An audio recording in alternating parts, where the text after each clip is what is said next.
tuntutan Munarman. Gimana ini? Ya. Gara-gara temen lu nih. Siapa? Itu, Noel. Berhasil meringankan. Nggak asik Harusnya tuh. kalau nggak ada Noel, 8,5 itu. Ada harganya setengah. Ini gimana kok? 8 tahun. Ya. Munarman ketawa kok. 8 tahun. jadi Waktu dituntut. Ini coba lu cerita, lu tuntut jaksa dong. Ini Munarman. ya kami menuntut Belum, enggak. Oh, belum. Ya. Itu gara-gara di saya blok, bro. Tadinya 80 tahun. Noel hilang. Tadi berapa? 8 tahun. 20, maksimal 20. Nggak ada. Nggak ada 8 tahun ya? Maksimal 20. Jadi jaksa kan nuntut kan? Berdasarkan bukti-bukti di persidangan yang sudah kita lihat sendiri. Dan diringankan oleh? Dan diringankan oleh Noel. Maka Dan orang MUI. Orang MUI? Pernah. MUI juga ada yang meringankan. Meringankan. Dan Noel sekarang sudah menjadi anggota MUI. Enggak. Kami meminta kepada majelis hakim untuk menjatuhkan hukuman 8 tahun penjara kepada terdakwa. Anjing. Dia menertawakan tuntutan itu karena Kenapa? asumsinya dia dihukum Mati. Minimal setengahnya, setengah mati. Pernah lu? Lihat? Lu kan pernah lihat kan? Lu nyari duit setengah mati, Mas. Itu karena dihukum setengah mati. Oh, dia tuh Munarman 8 tahun mungkin hidupnya dituntut. Mungkin kan kita Bukan nggak tahu. vonis, dituntut. Barangkali jaksa melihat hidupnya tinggal 14 tahun. Jadi dihukum setengahnya. Oh, jadi Umurnya iya. 13 tahun. Gitu, bisa. Mungkin dia tahu ya. Iya, jadi misalnya itu dicek kan kronis nih. Misalnya Munarman usianya sekarang rata-rata katakanlah 50 tahun. 50. Misal rata-rata hidup orang Indonesia 60 berapa? sekian. Misalnya 64. Wah, potong setengah. Jadi setengah mati itu. Oh gitu. Tapi gini, orang kan ngelihat ini putusannya kan bukan karena dia sebagai otak. Bukan, tuntutannya. Dia ada otaknya soalnya. Jadi nggak. Iya. Enggak, maksudnya kan ini tuntutannya ini bukan karena Dia otak. pasal, bukan karena Iya. dia sebagai otak, tapi karena melihat melihat, terlibat, hadir di acara baiat. hanya itu. Iya. Nggak ada lagi yang memberatkan, nggak ada. Ya paling yang nyiram itu, tapi kan akhirnya nggak terlalu berat. bukan. Asal yang memberatkan itu mungkin kelakuannya, mungkin ada pasal lain yang terbukti. Kok lu tahu kan kok? Ini gua agak kesel nih, sorry. Iya. Yang jadi saksi itu yang hadir. Iya. Yang sudah jadi tersangka teroris kok yang jadi saksinya. Masa Dan ngomong diragu? kan Iya ya? kan ngomong.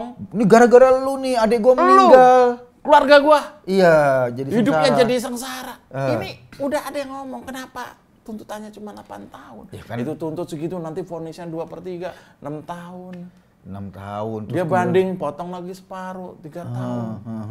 Jangan-jangan sampai minus ntar dia banding. Iya, malah hakim yang di penjara. Kalau minus jaksa yang di penjara. Jaksa penjara, yang bayarin jaksanya loh. Ini fenomena apa nih menurut lo nih? Ada apa nih? Yang sering kali kayak gitu kan. Lu bayangin lu misalnya kemarin tuh ada koruptor. Koruptor terus dia ngajukan PK, peninjauan kembali. Tadinya hukumannya 8 tahun dipotong jadi 4 tahun. Misalnya. Oh. Sering tuh kayak gitu-gitu tuh. Jadi ini bagaimana kita bisa melihat koruptor Prabowo itu? sebagai Namanya? Edi Prabowo. Oh, Edi Prabowo. Sebagai extraordinary crime. Kejahatan Kalau luar hukumannya nggak extraordinary, ordinary biasa saja kayak kayak maling ayam, sama kayak maling motor. Orang yang merugikan negara entah berapa miliar, tapi lebih dari itu sebenarnya. Kalau korupsi ya, sama juga kayak itu adalah menurunkan citra pemerintah. Iya kan, kepercayaan hilang, kemudian program-program terhambat karena harus ganti menteri gini-gini. Ini orang rusak banyak hal kayak juling dan sebagainya. Dan ngajarin nggak bener Tapi kan? kan Indonesia itu menganut paham trias politika. Lo tahu nggak? Lo dulu waktu kuliah lo. Lo kuliah di mana? Di pesantren mana? Gua Atau di madrasah? Glodok gua.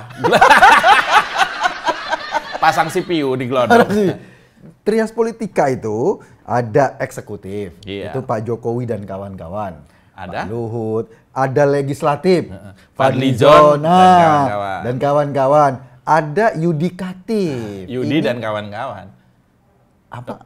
Yudi. Ulangi. Trias politika. Trias politika, ada legislatif. Legislatif. Jokowi dan kawan-kawan. Legislatif itu Fadlizon dan kawan-kawan. Legislatif, ya Fadlizon dan kawan-kawan. Ya. Ada eksekutif, Pak Jokowi dan anak buahnya. Ada yudikatif. Yudi dan kawan-kawan. Ada di situ, tanya aja. Ada lah, masa nggak ada. Nah, trias politika. Tiga-tiganya nggak saling berhubungan. Jadi ketika misalnya proses pengadilan itu ada di yudikatif. Pengadilan. Berdiri sendiri, nggak bisa diintervensi. Kecuali diintervensi sama sogokan. Bisa jadi kasus. Karena berdiri sendiri saling menghormati tadi, maka ya yang teman-teman di Densus, di kepolisian hanya mengelus dada. Kan mereka yang berjuang di lapangan kan, mungkin itu ada kesan ketidakadilan. Berapa yang tewas akibat si misalnya bayat itu tadi, berapa nyawa melayang dan sebagainya. Nggak jadi pertimbangan mungkin, kita nggak tahu. Iya, tapi kan ini ya seru ya ketika Munarman, kok cuma segitu? Iya. Anjing, itu tadi 8 tahun. Kurang. 8 tahun tuh sama, kalau biasanya kalau kejahatan tuntutannya apaan tuh? Pembunuhan pasti di atas 8 tahun tuh kan? Pembunuhan 15-an. 15, 12 itu pembunuhan. Itu dilihat. Kalau terencana bisa sampai 20 kalau berencana. Kalau pembunuhan berencana. Kalau pembunuhan berenda-renda kan lain kan? Kan ada pembunuhan berencana. Ada? Ini berenda-renda. Ini paling pembunuhan berenda-renda itu pembunuhan keluarga berencana. Oh iya, berenda itu tadi. Nah, kalau hukuman 8 tahun itu biasanya, itu kan tuntutan ya, bukan hukuman. Bukan hukuman. Kalau mungkin vonisnya biasanya 2/3 itu 6 tahun. Iya. 6 tahun itu biasanya itu kasus-kasus korupsi aja lebih rendah loh. Korupsi? Itu Edi Prabowo. Ya, jadi 4 tahun. 4 tahun kan? Iya, ini 6 tahun. Berarti kakaknya korupsi. Korupsi namanya. Kalau persepsi hakim kan Edi Prabowo ini cuma korupsi. Kalau di atas 4 tahun mungkin korupsi. Agak lain bahasanya. Tapi kalau itu Munarman masuk kategori otak, itu tinggi bro hukumannya. Ya, otak tuh bukan cuma tinggi hukumannya bro. Apa dong? Kolesterolnya juga tinggi. Gua agak kalau ke warung Padang. Gua lapar nih. Lu beloknya ke makanan sih. Iya, lo otak tuh gitu kan. Ini maksudnya gini, kan kita nggak melihat Munarman ini memang bukan eksekutor kan? Oh iya. Bukan yang gendong-gendong ransel, bukan dia. Iya. Bukan dia yang nabrak-nabrakin mobil, nabrakin motor atau bawa pistol, bukan dia. Ya kan? Dia ada di belakang. Sama kayak Sunardi, yang profesinya dokter itu, tenaga medis itu. Iya. Yang ditembak. Iya. Karena melawan. Itu kan juga bukan eksekutor. Oh iya. Bukan, kan? Dia yang nyariin duit, nerbangin orang ke Suriah untuk jadi martir. Jadi apa? Jadi teroris di sana. Itu kan kategorinya mungkin otaknya. Turut serta. Ya. Kenapa Munarman nggak dapat turut serta? Turut serta sama siapa? Turut serta sama kamar 7.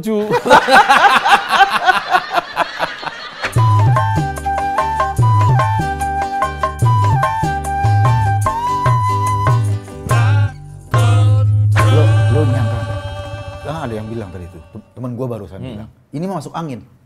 Dikerokin. Tuntutan 8 tahun itu karena masuk angin. Persis yang lu bilang tadi, bahwa yudikatif kan berdiri sendiri. Iya, nggak bisa diintervensi. Presiden sekalipun nggak bisa intervensi. Ya ini tinggal kita di masalah kewibawaan yudikatifnya. Kalau sampai masuk angin, itu waduh, sangat disayangkan. Kalau sampai mungkin nanti ada temuan dan sebagainya, berbahaya. Kan kejaksaan juga lagi bersih-bersih tuh, Pak Jaksa Agung. Ya. Bersih-bersih. Yang bandel-bandel tuh disikat-sikatin. Dihabisin gitu. Dihabisin. Ya? Pokoknya dibanyakin cleaning service lah ya, biar bersih. Iya, tapi dalam rangka yang lain. Karena jaksa itu kan pertahanan terakhir, tuntutan ada di jaksa. Iya. Penuntut ada di jaksa kan. Iya. Kalau sampai dia tuntutannya terlalu rendah dari pasalnya, hakim juga curiga. Oh ada apa-apa nih. Ada apa-apa nih, kan gitu. Kan sebetulnya yang nuntut itu cuma 2. Tuntutan itu jaksa sama istri. Nuntut macam-macam kan, mau uang belanja apa. Satu lagi. Apa? Mertua. Ini jadi mudah-mudahan ini menjangkau keadilan. Menjangkau keadilan karena korban-korban terorisme itu sampai sekarang kok. Lu lihat kemarin ada foto yang di-share. Anak kecil, lu tahu kan? Oh iya. Mas balita lah. Korban yang kena ini masih luka bakar ya. Dan itu kan seumur hidup diderita. Iya. Belum lagi yang tewas. Orang-orang yang tidak berdosa ini aja jadi pertimbangan hakim. Pertimbangan hakim nanti waktu ngasih vonis ya. Bisa jadi vonisnya sama dengan tuntutan. Oh bisa. Kalau 8 tahun kok. Kalau hakimnya malas ngitung kan? Kalau misalnya malas ngitung nih jadi berapa nih? Wah udahlah 2/3 kali berapa? Dia nengok-nengok kan nggak ada teman. Apalagi nggak bawa handphone, nggak ada kalkulator. Wah, enggak. Nanya temennya nguap. 2/3 kali. Wah, udahlah 8 tahun. Kalau 8 tahun kok. Biasanya 8 tahun itu setara dengan kejahatan namanya stut. Stut apa tuh? Stut itu perkosaan. Itu 8 tahun? 8 tahun rata-rata. Itu 8 tahun kalau di undang-undangnya. Itu kalau yang diperkosa anak udah gede. Balita. Masa? Kalau balita lebih gede lagi. Iya. Oh, maksudnya tuntutan ininya hukumannya? Iya. Kalau balita lebih gede lagi. Kan dia kalau perkosaan tuh tuntutannya terbalik. Iya. Semakin tua, semakin kecil. Katakanlah misalnya korbannya 90 tahun. Mati aja lu. 9 tahun sih nggak perlu diperkosa. 9 tahun nggak perlu diperkosa. 90 tahun. Iya 90 tahun nggak perlu diperkosa. Diapain? Itu udah naruh barang. Jadi kan memang begitu. Oh iya. Memang coba lo perhatikan ya. Betul. Semakin tua yang diperkosa, korbannya, hukumannya makin rendah. Oh iya. Semakin kecil muda, semakin tinggi hukumannya. Makin tinggi hukumannya begitu. Iya betul itu. Dan semakin dekat hubungan keluarganya, semakin tinggi juga. Oh, ya misalnya ini ponakan, kakek dengan cucu misalnya. Perkosaan nenek, suami istri, nggak dihukum? Nggak dihukum, itu malah ditonton. Nenek diperkosa, iya. Sebentar, coba reka ulang. Nenek yang di atas, itu nenek yang perkosa. Ya, waktu nenek di atas, goyang nggak? Goyang, itu bukan diperkosa. Salah. Oh, kata kakeknya, enggak saya nggak perkosa, nenek di atas genteng. Oh, iya. Jauh ya, jauh. Panjang banget bro. Ini hukuman 8 tahun atau tuntutan 8 tahun ini untuk sebagian orang merasa kecewa. Ya karena kan ini extraordinary crime. Extraordinary. Di mana ekstranya? Nah, ibaratnya gitu kan? Iya. Kalau ada extra hot, itu pedes banget. Saus extra hot. Ada extravaganza. Itu acara di TV. Ada lagi yang anak-anak mau. Apa tuh? Extra cheese. Lagi pizza. Iya. Raya suka extra cheese. Ini maksudnya di mana ekstranya itu gini. Kalau hukumannya itu biasa-biasa aja kayak misalnya kejahatan receh lainnya. Apa gunanya dengan ini kan? Iya, apa gunanya kaya raya? Kalau kayak lagi. Enggak, maksudnya ini kan resource yang digunakan untuk nangkep Munarman dengan kejahatan-kejahatannya itu kan enggak sedikit, bro. Ya. Tapi ya gimana ya? Gue sih kadang-kadang ya, kita sedih, tapi mau gimana? Karena ini mekanisme hukum berjalan. Sudah berjalan, barangkali jaksa punya pertimbangan khusus. Kita nggak tahu misalnya pertimbangan apa yang digunakan, timbangan minyak kayak timbangan beras apa. Sebentar, lu ngomong pertimbangan. Apa pertimbangannya Fadly Zon bantu $20.000?